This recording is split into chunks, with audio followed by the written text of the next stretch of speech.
I've seen this pattern before, didn't know its history. The flower of life is an ancient symbol that can be found in almost every major culture and religion around the world. The design appears complex at first glance, but is really quite simple, made up of a number of interlocking circles. The origins of the flower of life are so ancient we don't really know when it was first created. The oldest known depiction of the symbol can be seen in the Temple of Osiris in Abydos, Egypt, and is believed to be between 2,000 to 6,000 years old. Versions of the symbol have been found in various locations around the world, including ancient Egypt, China, Turkey, Italy, Ireland, Greece, Iceland, and Spain. Examples of the flower of life abound in the architecture of the ancient world. It's been found in ancient synagogues in Israel, in Buddhist temples in India and Japan, in the Forbidden City of China, in the city of Ephesus in Turkey, and on a mosaic floor in Pompeii, Rome. The symbol has played a key role in philosophy, mathematics, alchemy, architecture, spiritual beliefs, and decoration. History records that Leonardo da Vinci studied it closely and was able to identify the 5 Platonic solids and the golden ratio of 5 within it. In fact, Da Vinci's famous Vitruvian Man is thought to be based to some extent on the flower of life symbol. This brings us to the design of the flower of life. The flower of life is a complex and multi-layered pattern, but its design is really quite simple. It's typically made up of 19 overlapping circles that form a flower-like pattern. The idea is that the symbol can be extended endlessly by adding circles to it, which also makes it a representation of eternity and the endless cycle of life. While the symbol is made up of circles, it features a hexagonal outline. When looked at carefully, multiple shapes and symbols can be seen within the overall pattern, including the egg of life, seed of life, the fruit of life, the tree of life, Metatron's cube, and the 5 Platonic solids. All these shapes are fundamental to sacred geometry, which refers to repeating geometric patterns found in nature. Sacred geometry symbols can be explained scientifically, but are believed to be evidence of intelligent design by a higher power for those who believe in the spiritual aspect of geometry. The flower of life is believed to be one of the first sacred geometry shapes and possibly the most important. It's thought that all life originated from the flower of life as it is the basic template of creation. It holds the blueprint for everything that exists and is the building block for all living things. There are so many meanings attributed to the flower of life that it can be difficult to explain it all simply. In fact, whole documentaries exist on this symbol, attempting to explain its significance and symbolism. In a nutshell, the flower of life is thought to represent the mathematical order of the natural world found in all life. Many see the symbol as a visual representation of life and consciousness. It symbolizes creation and how all life springs forth from a single source, which implies the connection between everything. It's the blueprint of life, and at its heart, the flower of life reminds us that we're all connected. The flower of life is ubiquitous. You'll find evidence of it everywhere, like this album cover by Coldplay. It's popular as a jewelry and tattoo design, on clothing, in artwork, and even as a decorative motif in architecture. But beyond the visible, it's everywhere in nature. After all, it's the template of all creation. I know you can sort of construct it with ruler and compass, which is sort of a mathematical thing about what you can and can't construct with 2 simple instruments. Nope, I'm not just using random angles to make it all work, and here's a few examples as to why 30 degrees is significant. Not only is 30 degrees one of the fundamental foundations to the very basics of geometry, but also with how we divide up time. Here I have the seed of life that also creates the Star of David that divides this circle up into 12 equal sections, kind of like the face of a clock. This is also how they divide up the zodiac, but the angle in between each hour equals 30 degrees. Also, the northern wall of the Great Pyramid sits at 30 degrees from the equator of the planet, and if we were to draw a line around the planet at this 30 degrees, we would then find the great circle of ancient sites that wraps around the planet at a 30-degree angle from the equator. If we were to take the face of this clock and expand it so it's 2 meters in diameter, the length of the arc of 1 hour then equals an Egyptian royal cubit that, when applied to a pendulum, also gives us 1 second of time with each swing. But what these overlapping circles are is a question. Inside the flower of life, there are many keys to the universe. Within the flower of life, there are 64 spheres and 54 curved tetrahedrons that form the energetic nexus, attracting all matter together. These 54 curved tetrahedrons are the same geometry as the proton as studied by the Large Hadron Collider at CERN. To understand the framework of human existence, we must divide the 64 spheres in half, resulting in 2 sets of 32 that we can call duality and observation of itself. When we arrange duality into linear forms, we create the tree of life. These 2 trees contain 32 paths of wisdom, consisting of 10 spirot and 22 connected channels. These channels are derived from the Hebrew alphabet, and the spirot are the path to the integration of light. When we connect the spirit into these structures, Adam and Eve walk out of the garden of awareness in which these trees were planted. And all of the instructions for how to walk as a divine human are in these trees as fruit for us to eat. Each spherot has a specific purpose, and each letter acts as a channel of light to be brought into darkness as we descend the tree of life for integration. To unite humanity, we must remember our ancient origins and understand the frequency connected to the curved tetrahedron. By focusing on this, we can bring all space, time, and spirit together. The flower of life and the tree of life contain deeper understandings across astrology, hermetic principles, and the Holy Trinity, which have formed the foundation for religions and modern mystics for generations. Humanity is evolving, and through this code we are ready to unify as the united Messiah, embracing all that has been embracing us since the beginning of time and becoming the connected oneness. And the way in which I got to understand how Terrence sees the world is he says, look, there's this very old pattern that's distributed all over the world. And there isn't a great explanation for why it's found in so many different places, at least as far as I'm aware, and part of your point. And so I think you took a sort of Straussian approach to this by saying, I bet that this thing is hiding a secret. And that the reason that this is widely distributed is that it's cryptic. There's something that has to be understood that is not on the surface. And then you said something that's very reminiscent of Plato's cave, which is that maybe this is like a shadow on a flat wall, and that those two things are exploitable.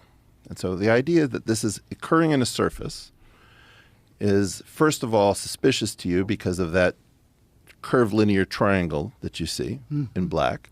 And so you said, I wonder if, people always say as above, so below, but what if you said as below, so above, and you imagine that there was a three-dimensional structure floating above this that actually projects down to this and distorts down to this. So that's the first idea. First idea is it's not this, it's the thing that projected to this. And that's what you mean when you say opening the flower. Because the flower of, when I was researching where the Platonic solids came from, this is the oldest version that I got from all of antiquity. It came back to them. Well, there are no Platonic solids because you're in dimension 2, except for what you built, which is the thing above in black. But what they did years ago, 6,000 years ago, was draw straight lines where the circles overlapped. And I thought, in what I was reasoning with regard to all energy being expressed in motion, all motion being expressed in waves, all waves being curved, and that there were no straight lines in the universe. So I was like, there's several errors in what you just said. If I stop there, we'll get off track again. Yeah, but you should correct those errors while we're there. Okay. It is not true that all energy is expressed in motion. What energy is not expressed in motion? Potential energy is not expressed in motion. If I have a weight on a spring, which is sort of the quintessential, people don't know this, but most of physics comes out of the system represented by a weight on a spring. So the simple harmonic oscillator is the heart of all physics, even the most theoretical physics. It's a very, very strange thing, Hooke's law. When that weight is going up and down, if the spring is frictionless, energy is conserved. Now, at the top and at the bottom, that weight is not moving because all of the energy is in the potential of the spring. It's in the stress of the crystallization that has occurred within that system. And then you will say something like, but that energy is still being held together. There is still energy there, and it's still moving at a microscopic level. It's still spinning centripetal. So we have to get into what you will make a point, for example. But is that true? What he's saying, that it's still in motion? It's just in motion in a lower frequency? No. There's nothing moving. Let me show you what goes wrong in the interaction. Okay. Terrence says, show me in nature a single straight line. Okay. And I liked your point about Euclidean women. That was awesome. That was from Alan Watts. All right. So then, let me connect this with the problem of birth and death, which puzzles people enormously, of course. Because in order to understand what the self is, you have to remember that it doesn't need to remember anything. Just like you don't need to know how you work your thyroid gland. So then, when you die, you're not going to have to put up with everlasting non-existence, because that's not an experience. A lot of people are afraid that when they die, they're going to be locked up in a dark room forever. And sort of undergo that. But one of the most interesting things in the world, this is a yoga, this is a way of realization. Try and imagine what it will be like to go to sleep and never wake up. Think about that. Children think about it. It's one of the great wonders of life. What will it be like to go to sleep and never wake up? And if you think long enough about that, something will happen to you. You will find out, among other things, that it'll pose the next question to you. What was it like to wake up after having never gone to sleep? That was when you were born. You see, you can't have an experience of nothing. Nature abhors a vacuum. So after you're dead, the only thing that can happen is the same experience, or the same sort of experience as when you were born. In other words, we all know very well that after people die, other people are born. And they're all you. Only you can only experience it one at a time. Everybody is I. You all know you are you. And wheresoever beings exist throughout all galaxies, it doesn't make any difference. You are all of them. And when they come into being, that's you coming into being. You know that very well.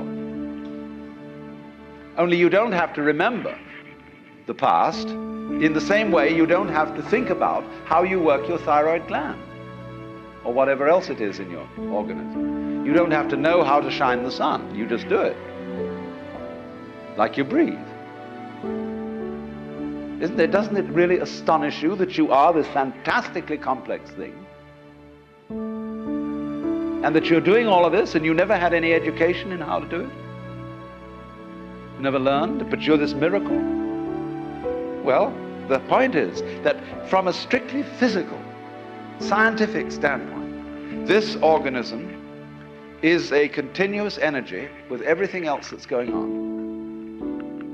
And if I am my foot, I am the sun. Only we've got this little partial view. We've got the idea that, no, I'm just something in this body, the ego. So if I show this to Terrence, because I just bought this from the end of the seventh ray. Mm-hmm. A lot of straight lines. A lot of straight lines. Now Terrence is or going to say, what you would think is a straight line. See, but when you exactly. look at it under an electron microscope, you're going to see the crystalline structure. So again, this configuration is an illusion. You're just saying it's not perfect. It's an optical illusion because crystals form in symmetrical. Yeah, very often. But a lot of straight lines. A lot of straight lines. Perceived straight lines, but right. But every atom is filled with empty space. I mean, we could take this down to there is no matter. That is. We could get crazy. So we're you know what I'm saying? We're about to. Well, you've seen that Mexican cave. It's the best example of it ever. The Mexican cave's amazing. It's insane. Best example I've ever seen of crystals. Yeah. Where you've seen it? No. Oh my God, it's insane. Okay. 120 degrees. Just for a little sidetrack, let's take a look at it, because this Mexican cave is probably one of the most spectacular things that exists on Earth. By the way, the spaceship behind you is supposed to be a mushroom, Joe. No, it's a spaceship. That's the classic UFO ship. And that's me with the headphones.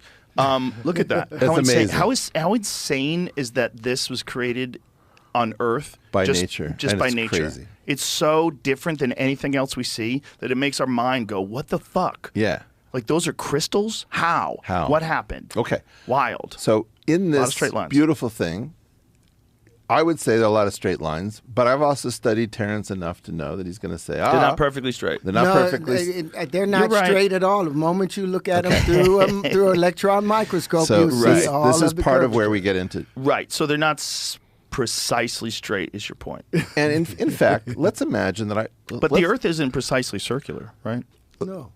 It's It's a 5 mile. very far away. We use this thing called the geoid, which is not circular either, but at least it's smooth. Right. And we have many different geoids. Let's not get. It does seem odd, though, that the Earth isn't round totally. I can see the world is flat. The sky is round, can't argue that. While we stand still here on the ground. The bright circle goes round. Reality My reality is no mystery. is just what you see. It's right in front of me. There's no mystery. My reality is plain to see. Reality.